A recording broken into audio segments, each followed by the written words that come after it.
Morning peeps, good morning everyone. How's everyone doing? Hopefully you guys are all doing well. Don't forget, if you're new to the channel, like, share, subscribe. Before we have a look and see what there is to talk about from the world of boxing today, quick shout out to my boy G-Man. You guys will know G-Man has a boxing YouTube channel, puts out loads of content every single day. He's decided to make the move from Ireland to London, wants to take his channel up to another level. I'm guessing that means go to events, maybe interview fighters, promoters, managers, etc. But good luck to him.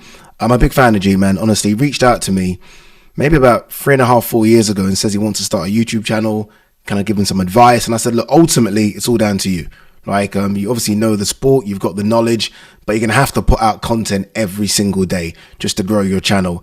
And he's done that. And I think his channel's now approaching 20,000 subscribers, or he might have even got that number already, which is a big milestone. So good luck to him. No doubt me and G-Man will be doing some stuff as well on this channel, on his channel. But yeah, good luck to G-Man making the move from Ireland to London. I think it's going to work out for him. All right, let's have a look and see what there is today. Let's start here. Andre Ward, Andre Dubois, and Andre Berta, the three Andres, discuss disrespect of Clarissa Shields. Yeah, you know what? There seems to be, with Clarissa, it's either you like her or you don't like her. I feel like there is no middle ground. And a lot of fighters get that, by the way. I guess there is a discussion with Clarissa because of her accolades, right? I mean, she is incredible. When you list down her achievements, it's ridiculous.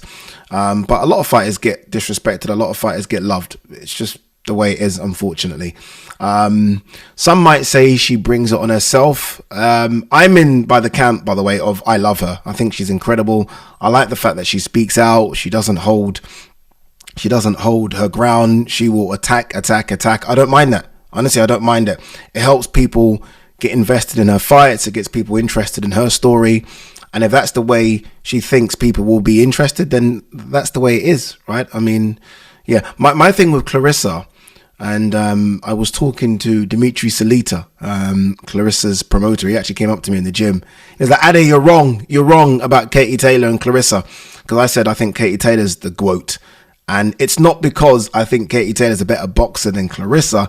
I just think Katie Taylor has a better resume than Clarissa, which isn't Clarissa's fault whatsoever. If there were 160 pounders, 168 pounders, 154 pounders even for her to fight, she would beat all of them. But there isn't. So she's in this weird position, hence why she's having fights that, I mean, her last fight was for 2 belts, a light heavyweight and a heavyweight title. Not many people were interested. That girl couldn't even lace her gloves that was in the ring with her. She does a bit of MMA as well. There's just no one for her to fight. But going back to the disrespect, again, you're going to get it. You're going to get it. Everyone has it. It's just unfortunate with the sport. Again, some people have some fans love fighters. Some fans don't. It's just the way it is. Let's have a look and see. Oh no, look at this. Former cruiserweight champion Marius Bradis announces his retirement. Look, I kind of knew it was coming.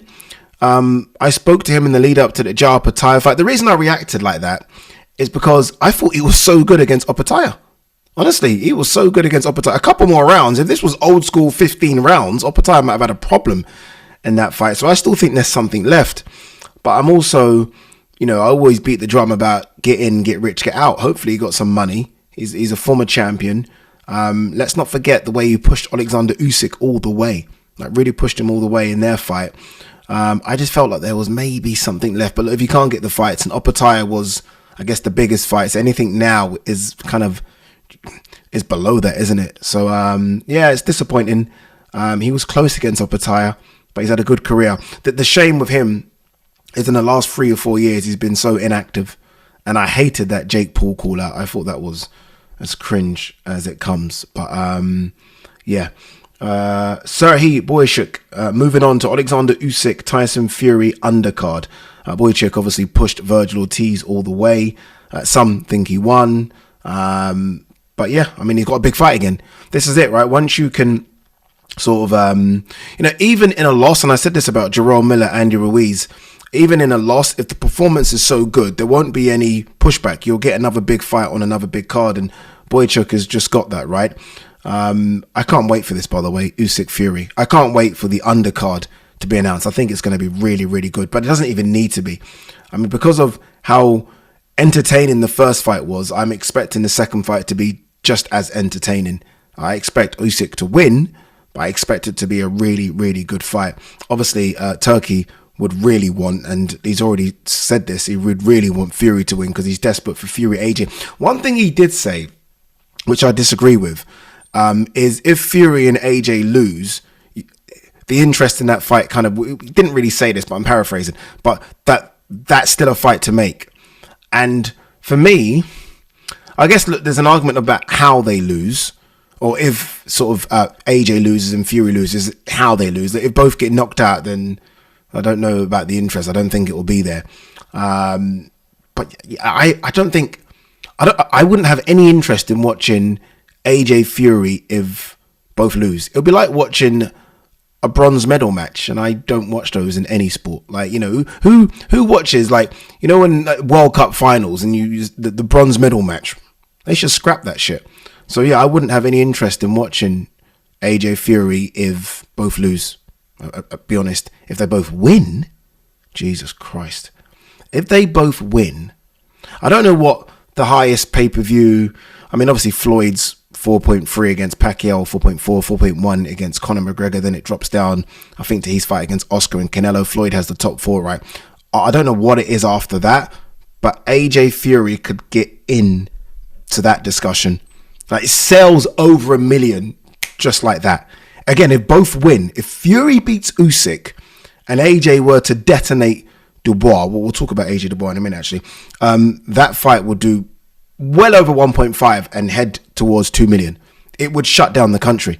It'll be the only thing. It'll be on fucking buses. There'll be buses going past, and it'll AJ Fury. Front page news, middle page news, the back page news. They will be everywhere. Every TV program, every radio station. 100,000 tickets in Wembley would sell out in about 5 seconds. Like, you'd go online and you'd be number 175 million in the queue. No joke. All right, AJ Dubois, we are 1 month away, people. 1 month away from the big heavyweight fight.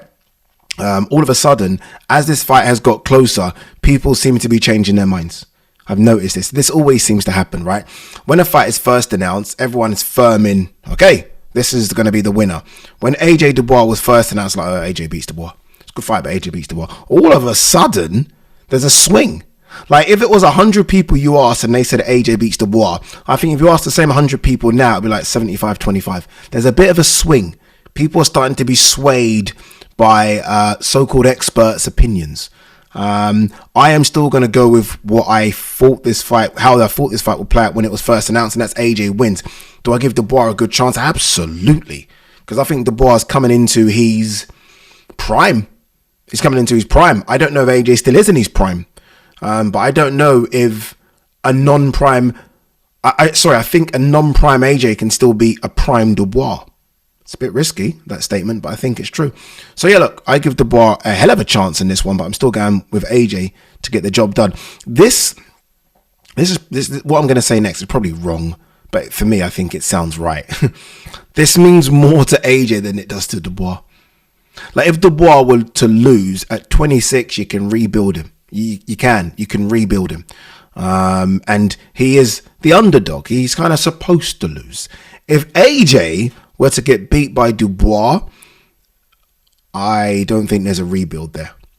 I'm being serious. It's going to be that will be incredibly difficult to rebuild. It'll be incredibly difficult. I don't know, Eddie's done it. And it's not even a Matchroom or an Eddie or a Turkey thing. I don't know if AJ would want the rebuild again. I don't know if because you look how difficult and how long it's been to rebuild him after the Usyk defeat. That's taken a while, right? There's been a couple of different trainers. It's been like, okay, is AJ going to come back? Is he ready to pull the trigger? All that kind of stuff. It's taken a while to get there. We're there now. It's taken a while to the point where we're all convinced. And I think where AJ is convinced that AJ's back. If he were to get beat by Dubois, So this means so much more to AJ. So much more. It really does, because it could be career ending. Whereas for Dubois, it certainly isn't career ending. He's 26, certainly isn't career ending whatsoever. And not only that, but you lose. And I know Turkey said, oh, you can do AJ Fury. Not for me. If you lose, that's gone. The Fury fight's gone. It's done. Bear in mind, Fury's got some hard work himself in front of him, but it's gone. So there's a lot on the line for AJ, a lot on the line. I think he can do it. I think he will do it, but it won't be easy. I mean, I've been watching Dubois a lot recently, and Dubois' jab, whew, Dubois' jab. It's not a jab. It's a power punch. It's not a jab. It's not a jab. It's a power shot. His ability to get under shots. Like when he started reading Hrgovic's right hand, his ability to kind of get under that right hand and kind of get really close to Hrgovic, really in his face, head in his face, elbows. Like he's all of his frame. He's fast as well, by the way. I'm surprised how fast he is. I didn't realize that he was that nimble. And he's confident. And that's the biggest thing. Forget everything else I just said. Forget all the other stuff. Forget the jab. Forget the fact he's got a big right hand. Forget all that kind of stuff. He's confident. And that's a big, big thing in the sport of boxing. It's a big thing in world and life. But in boxing, I think it's the fucking biggest thing. I really do. If someone comes into that ring confident, they're dangerous. They're super dangerous. So yeah. And one more thing. It's got a gas tank. We've seen it. He went all the way with Jarrell Miller, right? Stopped Jarrell Miller late. So that means the punch power still stays there. The engine still stays there. He's done it. How many rounds has AJ gone in the last 12 months? Ngannou 2, Otto Volin 5. AJ's fit anyway, but sometimes you just want to know you've got those rounds in you. And if you haven't gone those rounds in fights, you don't know, do you? The last time he went the distance was Jermaine Franklin. Good fight, isn't it? Good fight. Good undercard as well. Like, I think I've seen the graphic of how the fights will play out. And I saw Boatsi versus Willie Hutchinson way down. I think it was Mark Chamberlain. And I actually think it was Boatsi Hutchinson. Am I wrong? I think co-main event was Hamza Shiraz, Tyler Denny. Co-main event, like I get it, there's a world title fight as well, Kakache Warrington. But for me, the fight that I'm more intrigued with the most is Boatsi Hutchinson. Like, obviously, removing AJ Dubois. Boatsi Hutchinson just has me gripped. Like, especially considering their little heat and little beef. I'm gripped. So my level of interest is AJ Dubois, Boatsi Hutchinson. Kelly Smith intrigues me. Josh Kelly going up to 160. What's Liam Smith got left after that Eubank fight? It's been a year since he's been in the ring. Kelly's not been super active himself. Hamza Shiraz, Tyler Denny, massive fan of Hamza Shiraz. I think this might be just a bit too much for Tyler Denny, but good luck to him. Kakache Warrington, I love both. I think Kakache is a super talent, honestly. Like, he was a man possessed against Cordina. Possessed, I tell you. Warrington, it's not necessarily that Warrington, I think, has only won one in his last 5. I think that's his record. Although it doesn't really tell the story. You got to go and watch the fights. He was good against Lee Wood. He was good against Luis Alberto Lopez. It's just the weight. That weight's a lot, man. Like, he's a lot smaller than Kakache. I did the face-off. Kakache big, really big for the weight. And Warrington's jumping up in weight at this stage of his career. I think he's just a bit too small. By the way, October 12th, I've got a sniff of the card. I can't tell you, obviously. Great card. I think you guys are going to be impressed by this card. Obviously, headlined by Bivol Beterbiev, but they've put together, or are putting together, a really good undercard. You guys will be excited by that. Moses Itama excited by the prospect of fighting Joe Joyce. Interesting one, that. Joe Joyce obviously coming off the defeat to Derek Chisora. I like that fight. I like that fight a lot. Let's make it. I like that fight a lot. A lot. Joe will feel like there's still something left. I mean, he spoke to the crowd after and said, do you want to see me fight still? I think Otoma will detonate him. I really do. And I know Joe's big, and I think Otoma, I mean, we've seen it now. Unfortunately, the punch resistance is gone. Unfortunately, it's gone.